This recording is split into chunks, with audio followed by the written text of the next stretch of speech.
Olá, tem professor aí? Hoje nós vamos falar sobre a ficha individual, ficha descritiva, relatório individual, parecer.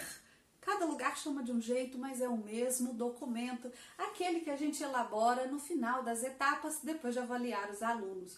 Meu nome é Ludmila Lima, eu sou professora, psicopedagoga, dou aula há mais de 13 anos na rede pública do estado de Minas Gerais, há mais de 5 anos aqui no YouTube e atualmente na Rede Minas, no programa Se Liga na Educação. Eu queria pedir desculpa de vocês porque hoje eu tô aqui com o quadro todo desenhado, não é do assunto que a gente está falando, mas é que eu ainda estou trabalhando com essa ilustração. Mas o nosso assunto então é a ficha descritiva.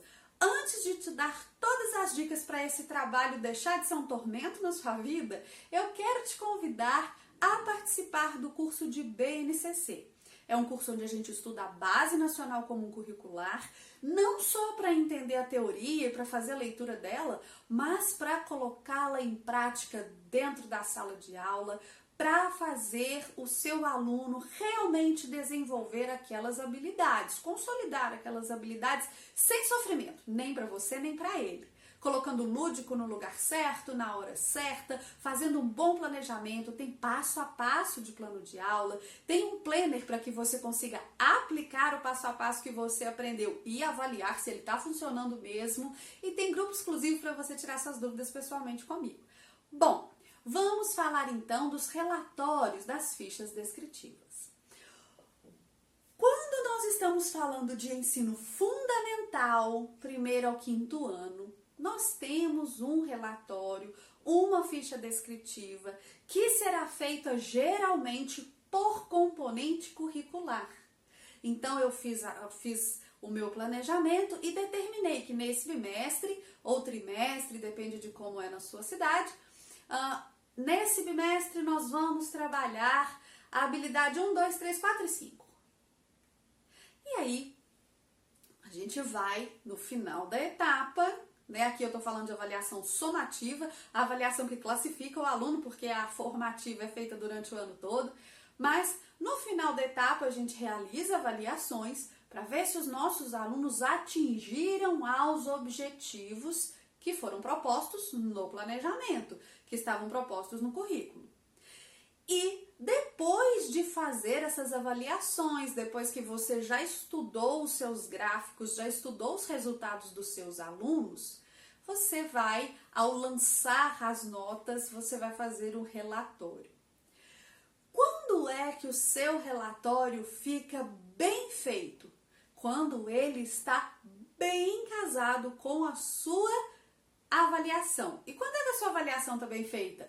Quando ela está bem de acordo com o seu planejamento. Afinal de contas, você planejou trabalhar essas 5 habilidades que eu falei. Aqui eu estou sendo bem rasa só para dar um exemplo. Quando você vai avaliar, o que é que você está fazendo? Verificando se o seu aluno consolidou essas 5 habilidades. E quando você dá nota, isso fica um pouco superficial. Então tá, em língua portuguesa, o seu aluno tirou 8, ou tirou B, ou tirou A, ou tirou C. O que isso significa? Significa que daquelas coisas que eu dei ali, ele tirou aqui 80%. Mas a gente precisa detalhar isso melhor. Então, o que precisa constar lá no nosso relatório? Eu gosto de fazer uma descrição habilidade por habilidade. Então, e isso é sempre bem aceito, tá? Então, o que eu vou escrever no meu relatório? Olha só, a primeira habilidade era, por exemplo, reconhecer letras do alfabeto e distinguir de outros sinais gráficos. O que eu vou escrever? O aluno reconhece as letras do alfabeto e distingue de outros sinais gráficos. Aí o segundo era formar palavras. O aluno tem autonomia em formar sílabas e palavras e ler também, né, e tal. Aí, tudo bem. Aqueles alunos que consolidaram as habilidades vão ter ali bem semelhante, né, ao seu relatório.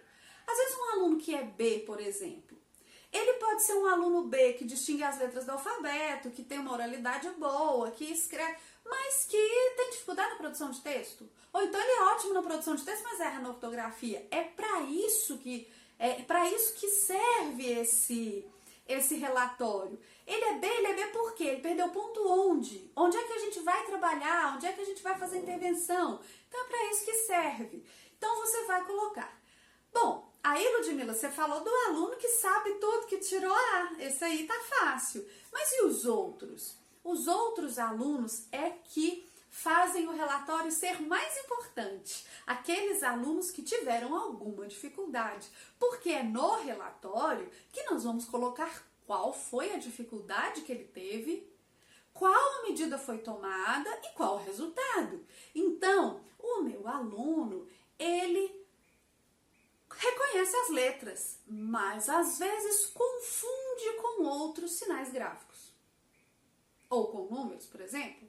O meu aluno consegue formar palavras com a ajuda de um adulto, completamente diferente de formar palavras com autonomia.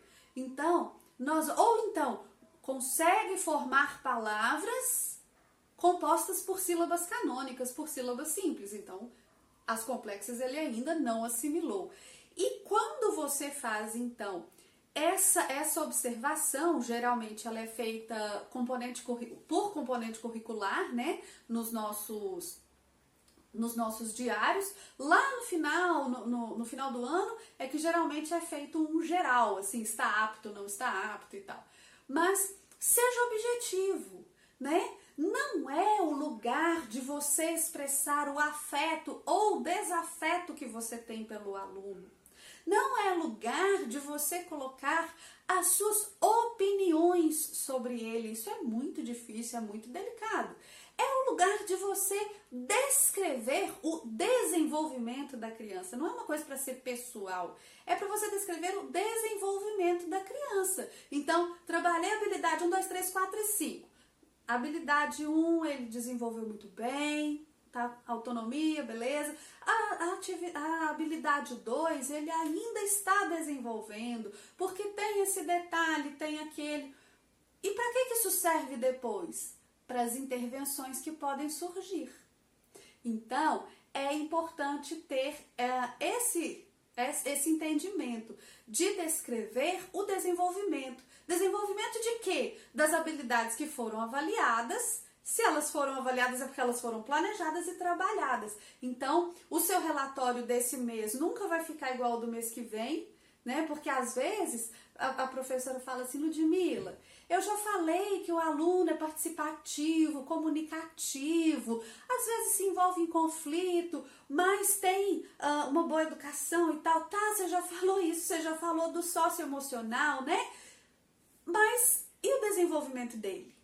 Se você for falar só do socioemocional, é provável que você faça o mesmo relatório o ano inteiro. Se você for falar do desenvolvimento, cada bimestre tem as habilidades que foram trabalhadas e aí você vai ter exatamente o que falar, com objetividade e impessoalidade. Não que você não vá falar de como o aluno é na sua personalidade, isso até cabe no relatório, mas procure ser objetivo quanto ao que ele desenvolveu e ao que ele ainda precisa desenvolver. Você também pode colocar no relatório as medidas que foram tomadas, né? Então, se o aluno fez uma atividade diferenciada, se ele teve uma ajuda em casa, se ele teve uma sugestão de agrupamento na sala, você pode colocar isso também. Eu espero que com esse foco você consiga realizar essa tarefa que é trabalhosa e complexa com um pouco mais de tranquilidade.